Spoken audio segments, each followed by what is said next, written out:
Hey everyone, welcome back to the channel. Jim Reads Too Slow. I'm Jim, and I have some catching up to do. I've been gone for a while.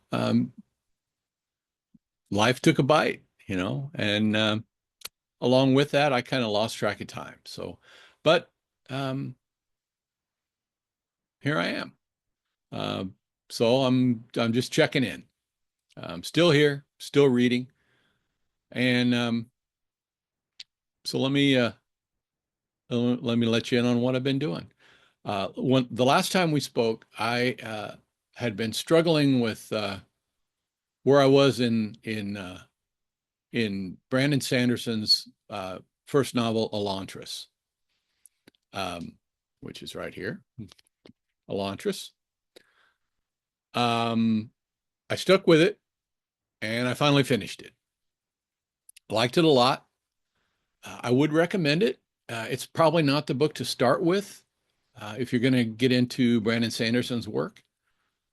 I started with the Mistborn trilogy, the first Mistborn books, which is where most of Sanderson's fans say you should start, and even Sanderson himself recommends that that's probably the best place, which is good because that's where I started. Then I read Elantris. Um, Elantris is, like I say, a standalone. It's Sanderson's 2005 debut novel. The character development is not as evident in this one. It doesn't get a lot of love from people, but most people who who read it like it, at least. It's not his greatest work, but and I agree with that. One of the main characters does develop satisfyingly, I would say, through the course of the novel. Two others, um, while while they're good characters and they really contribute to the story, they sort of appear fully formed and just kind of go about their storyline. Not a lot of character growth, I would say. Um, that said, though, like I say, the story I liked and I would recommend it. Elantris refers to a once powerful city that the story is about, a city of near godlike people who one day, 10 years before this story starts, just sort of stopped. It died. Uh, the people became kind of zombies. And uh, people continued to be turned into Elantrans, which is how the city was populated before. But instead of godlike, they become, like I say, more zombie-like, and they're sentenced to live in Elantris rather than than going to live there. Um, anyway, uh, as the story starts, a young prince finds himself turned into an Elantran and is then thrown into the city. It's kind of a curse, uh, sort of an undeath sentence because the Elantrans continue to be immortal, but it's not a pleasant kind of life. Well, he refuses to accept that fate, um, and so he sets about trying to figure out what happened to the city and to restore it. So while this is going on, meanwhile, um, in the nearby city, K, I believe, it's threatened by a force of this powerful uh, theocratic empire, which has been gobbling up kingdoms around this world. Uh, so our young prince's bride, who arrived in the city as part of an arranged marriage just after he had gone into Elantris, and she thinks he's dead. She is a princess from the next country that's scheduled to be taken over by this theocratic empire. And she sets about trying to prevent this from happening. Her main opponent in this effort, uh, apparently her main opponent, someone else described as a kind of a paladin type character. He is the hitman for this theocracy. His job is to go here and there um, and convert the population, either by persuasion or political manipulation or just brute force. And then this kingdom would then be added, lose its autonomy and be added to the empire. There's a very satisfying climax to this story. Um, the Sanderlanche is real. Read it for yourself, but don't expect too much from the story. Um, like I say, it's worth a read. The next book that I read after Elantris was, of course, The Way of Kings. The first book in Sanderson's Stormlight Archive series, a series that's going to stretch out to 10 books. There are 4 right now. The 5th one is going to be coming out within days. And this book did not disappoint. It is considered to be Sanderson's best book, and I can see why. The story arc is great. The arcs of the characters, I mean, are great. The various stories, the characters are well done. They grow as people right before your eyes as you're reading about them. The world building is next level. Now, very basically, this story, there's a war going on the Shattered Plains, on the planet Roshar. It started after the assassination of the king of Alethkar. Alethkar is a country ruled over by 10 semi-independent princes, and they're all at war with the people who claimed responsibility for the king's assassination. And as we get into the book, we see that this war has become more of a pastime for these princes who are just looking for riches as they fight it, and they don't appear to see any need to end it. The story is told from the viewpoint of 3 primary characters. Kaladin, who begins the story as a slave. He's just about ready to give up on life, but he can't quite let himself do it. And then Shallan, a young girl from a noble family who is posing as a would-be scholar, but actually she's a would-be thief. And then there is Dalinar, who is one of the warring princes. He was the late king's brother. He's the uncle of the current king.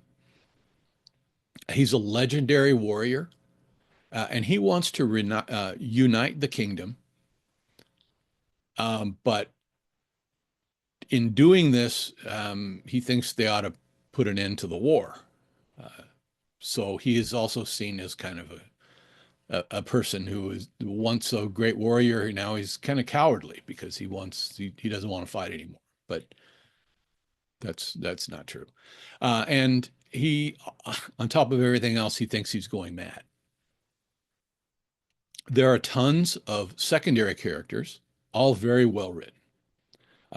And to be honest, I have no idea what a lot of I read what it means, but I have faith that it will all make sense sooner or later as I continue to read in the series.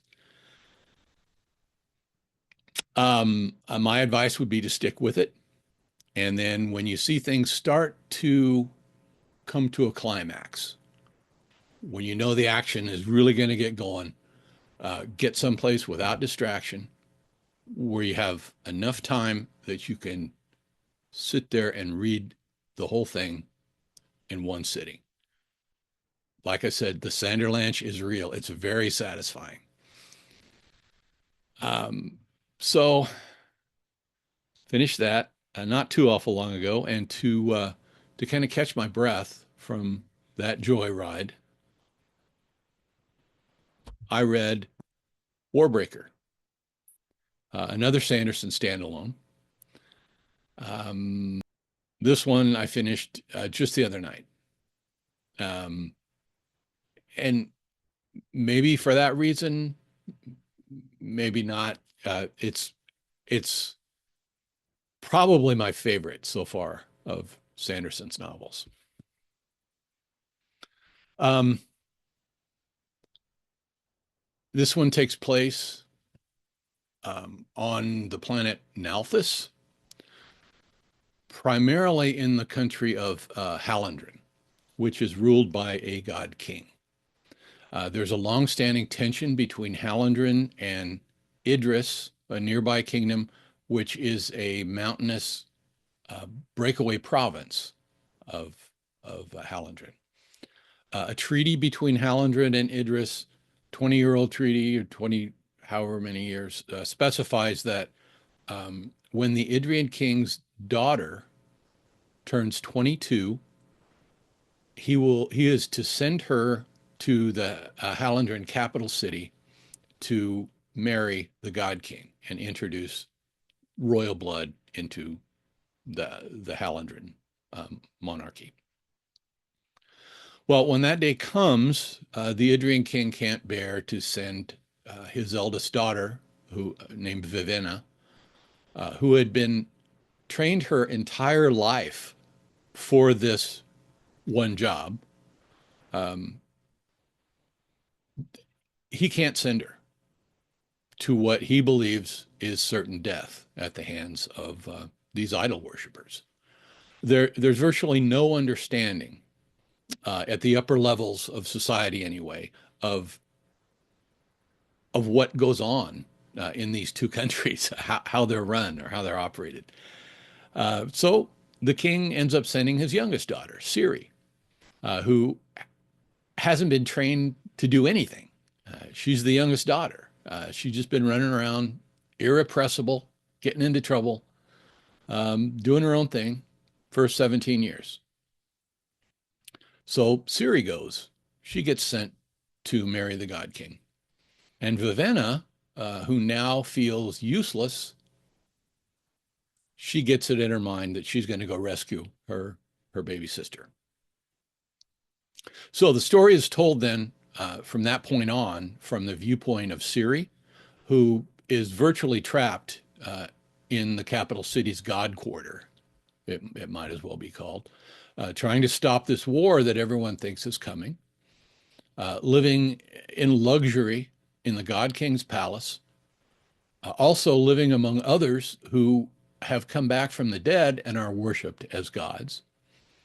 And priests actually run everything. Uh, they're, they're, the gods have very little actual power. And Vivenna, for her part, she falls in almost immediately with a band of mercenaries and does what she can to rescue her sister and also stop this war while living on the streets of the capital city with the dregs of society, criminals, you know, you name it. But nothing is really as it seems on her end either. uh, Meanwhile, in addition to the two sisters, apparently this shadowy figure, this murderer with a sentient sword who is running amok throughout the capital city. Well, who is he? Um, this I really like this book. This book had me from the beginning, and uh, I could hardly put it down. The characters are drawn really well. There are twists and turns and surprises, and I found the climax of this story to be uh, every bit as satisfying as I did for the others. I would recommend this book highly. Next up, Words of Radiance, book two in the Stormlight Archive by Sanderson. So that's a lot of Brandon Sanderson. So I also read God Bless You, Mr. Rosewater by Kurt Vonnegut, non-Sanderson book for the month or for the period of time that I've been away. I found the ending of this one to be a little unsatisfying, but still I think it's a good one, and I recommend it. Then I started Robert Ludlum's Bourne Identity. I DNR'd it. Maybe I'll go back to it and finish it another time. I don't know. I like the movies that were based on it and the other Bourne novels. Maybe because they're pretty tightly done and they get to the point. Um, I don't know. We'll see. I've also been reading The Talisman by Stephen King and Peter Straub. I'm only a few chapters into this, so I can't really say too much about it. I'm hoping things pick up pretty soon. This is the selection from my family reading group for the next several weeks. And then I intend to read Vonnegut Slaughterhouse 5 during the early part of December. And let's see, I'm still debating whether debating with myself whether I want to read In Search of Lost Time during 2025. It's a reading or maybe a couple of readings that are being facilitated by Greg over at Another Bibliophile Reads during the year. It seems like a noble exercise. I I haven't quite decided whether I want to take part in it or not. I should, but I don't know. I am going to read The Brothers Karamazov by Dostoevsky in February and March.